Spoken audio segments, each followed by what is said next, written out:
Originally from Shreveport, Louisiana, so if my country comes out, please forgive me. So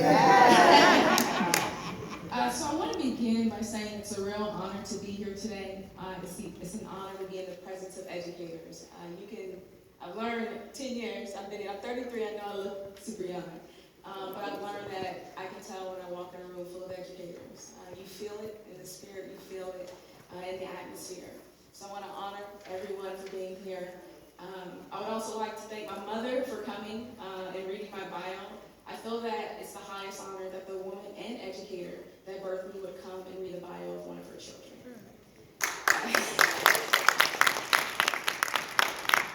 She has been one of my greatest motivators and supporters. I would also like to thank one of my closest friends, Miss Jennifer Potter, for allowing me to interrupt our plans. We were supposed to be at the state basketball championship today.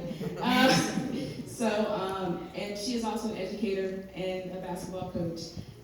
So when you talk about rising above mediocrity, as I will throughout this speech, you're also talking about having a community that won't let you live in mediocrity, and they will course correct you to rise above. And both of them, when I was offered this opportunity last minute, said we could not do this. So thank you. I would like to thank Miss Janet for trusting in a relative stranger she had never met, who was labeled 2020 St. Lucie County Teacher of the Year, would come and give a keynote when my good friend Dr. Dre Graham could not be here. So if you don't know, Dr. Dre is the 2020 Florida Teacher of the Year. He's a close friend, and he called me last Sunday and said, "Kid, I need you to do this." I was like, okay. So just know I would not be here if Dr. Dre didn't trust me to give you something that you can walk away with. Right? So I'm hoping, my goal is that I can produce something for you that will be real, inspirational, and a call to action. Feel free to shout amen if you need to. And I welcome your participation. So the theme is rising above mediocrity through a formalized education. My goal is to walk you through my own journey of rising above mediocrity through my journey through education. So Webster's dictionary defines mediocrity as a state of being mediocre, moderate quality, not very good, low value, or low ability. But as someone who took Latin for 3 years, I know there was more to this word. Mediocre is a combination of two Latin words, medius meaning middle, and orcus meaning jagged mountain. So the true meaning of mediocre is going halfway up the jagged mountain and stopping. I want you to stop and visualize that for a second. Visualize that someone is attempting to reach the highest point or peak on a mountain. Now, mountains are not flat. They rise above the surface. So there will be some deep valleys to walk through and some high peaks to climb. Remember, this is a jagged mountain, so there will be blood, sweat, and tears as one falls and hurts themselves as they're attempting to climb higher and higher to reach the summit. So halfway doesn't seem so bad at this point. It's been a tough journey, and you need a place to rest. At that middle point, one can look down the mountain and celebrate because they've conquered so much, yet one can also look up the mountain and see how much is yet to come. This brings me to my first point. Mediocrity comes in two ways, and it's how you perceive that part where it says, yet to come. What is yet to come? One can either stop climbing the mountain because they've gone further than they've ever thought. You have achieved more than what your parents did. You have achieved more than what your friends did, and that can be enough. Or you can stop because the yet to come seems so daunting. This is where I found myself in my 5th year of teaching. I conquered so many obstacles during the first 5 years of teaching, and I just wanted a break to rest my truly weary soul. My mentor teacher was fired halfway through my student teaching internship. I had the option to leave and start over at a different school, but I chose to stay and was eventually hired to teach the same classes I interned in. I experienced issues with colleagues who could not understand how this Black woman was teaching in one of the most elite programs in the school with no experience, while other teachers with way more experience and more qualifications than me were still competing to get hired at the school. I dealt with racial bias and microaggressions from students that had never had a Black teacher, and parents who thought I was too young to teach their children. At the same time, I was receiving a lot of accolades. I was Distinguished Minority Educator of the Year twice in my first 5 years of teaching. I was a poster child for my local community college because I was the first graduate from their newly established Bachelor's of Education program to be hired right out of my internship. It was a feat because I was hired at the longest A-rated school in the district, and my school was ranked both statewide and nationally. My picture was on billboards, a commercial with my students and I ran on local cable stations, and my image was and still is displayed all across my college campus. Yet after 5 years of teaching, I was at the crossroads of yet to come. I was at the halfway point. I had initially stopped climbing the mountain because I just needed rest from all the hardships and jagged edges that bruised me as I climbed this mountain called education. Still, I also stopped climbing because I was content with the accolades and perceived success that I was having at the same time. I was at a place of mediocrity. So this brings me to my second point. What happens once you realize that you're in a state of mediocrity, that you have stopped climbing the mountain, that what was supposed to be your resting place has now become home? How do you, like the theme says, rise above mediocrity? The first step is you have to open your eyes to the opportunities that exist and be willing to move. Many times, we want our opportunities to come when we want them and how we want them, but that is not always the case. Sometimes the doors of opportunity open in the valley, sometimes they open in the middle, sometimes they open at the peak, and sometimes they open mid-climb. But no matter where they open, just know they are going to require you to move. We cannot rise by standing still. We can only rise as we move. My move occurred in the Valley of Hurt. After my 5th year of teaching, I was passed over for the 3rd time of teaching the most advanced classes in the school. I was frustrated because my school kept hiring unexperienced teachers, and I was having to train them to teach the same classes. It was a rough one, y'all. And because of the help they received from me, they not only had high student pass rates, but were also receiving bonuses that added up to thousands of dollars. The door I wanted to open was to stay at my school, but the door that actually opened was for me to work at another school where I would be the lead for establishing a statistics program and take on the role as teacher leader within the school. My pastor said this in regards to opportunities this past Sunday. Choices become easier when you recognize that God opens the doors that he wants you to walk through. So I left my school of 5 years in tears, but moved forward with the door that God had opened for me. The second step to rising out of mediocrity is to embrace failure. I'm a perfectionist and overachiever by nature. I like succeeding and not failing. In my book, 1 + 1 has to equal 2 every single time. I hated failure, but I realized that as long as I hated failure, I would remain mediocre. I had to recognize that embracing failure did not mean that I had failed. Embracing failure meant that I had to recognize I could not control everything, and that was okay. It meant that all of my overachieving and perfectionism could not stop the obstacles from coming. It meant that all of my decisions would not be right the first time, and it meant that I could still learn and grow even when people and situations did not meet my expectations. Most of all, embracing failure meant that I had to become vulnerable. I had to lose the facade that I had it all together in order to realize that who I really was someone fearfully and wonderfully made by the Creator.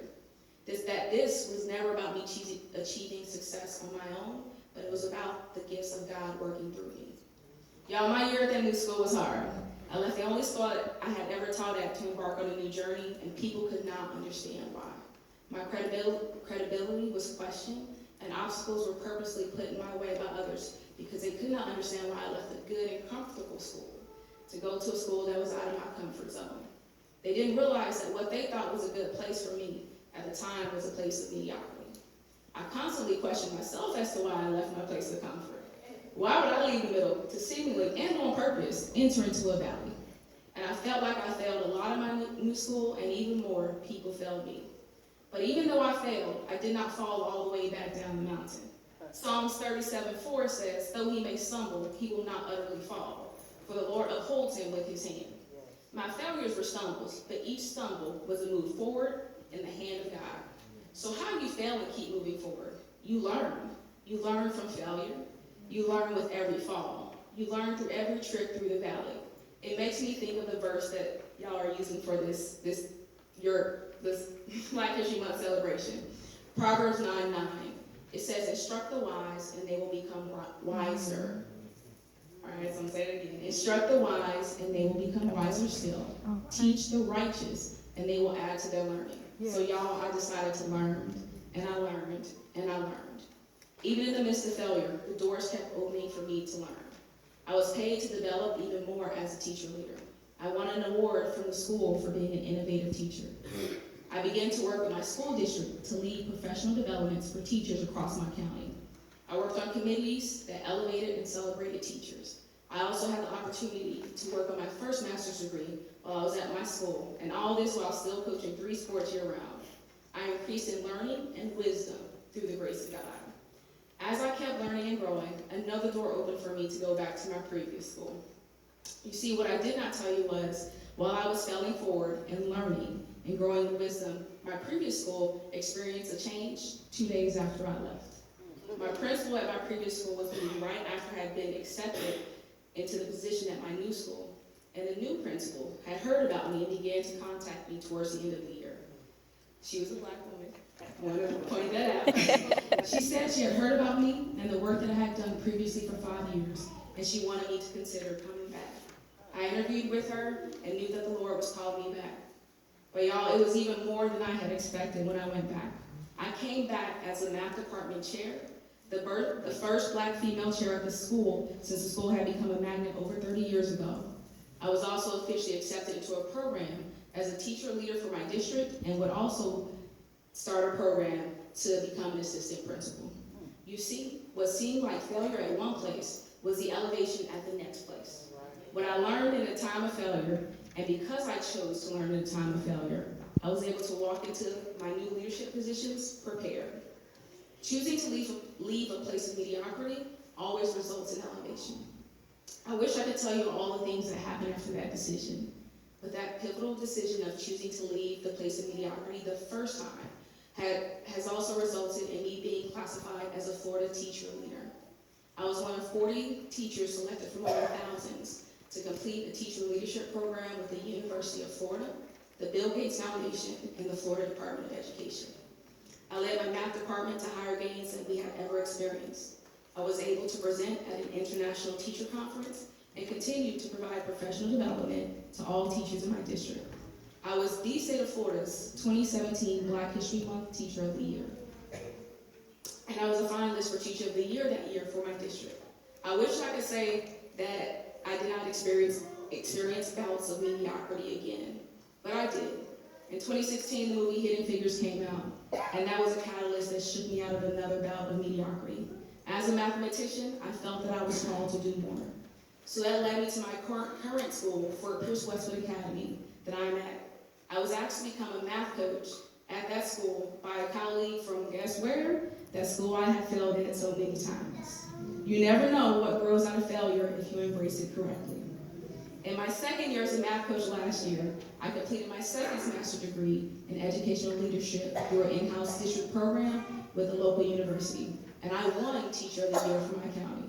Then another door opened for an assistant principalship at my school, so this year I made the transition from math coach to assistant principal. This is not to brag, my gifts are not mine to claim. They are God-given and mine to steward. I hope you have realized by now that the temptation to be mediocre does not go away.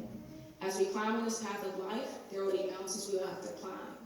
Each mountain will have its own challenges, and each will offer us places in the middle to rest. But remember, those places should only be places of rest. If you rest longer than necessary or feel that you have conquered enough, mediocrity will lull you into a sense of false contentment. Congratulate yourself for getting halfway there, but know there is more to come. Rise above mediocrity by being willing to embrace failure and choosing to walk through the doors that God opens. If you realize right now that you're in the middle, don't be discouraged. In education, we have come to embrace something called a growth mindset. So realize that while you're in a place of mediocrity, a place of the in-between, the place that feels like not yet, that it is actually a place of yet to come. Let prayer guide you. Prayer is more than getting you through your current place. It has the power to take you to the next place. Allow God to order your steps one day at a time and live each day on purpose with a purpose. And finally, don't be afraid to fail forward, knowing that God's hand will hold you and you will accomplish the purposes He has set forth from you. Thank you.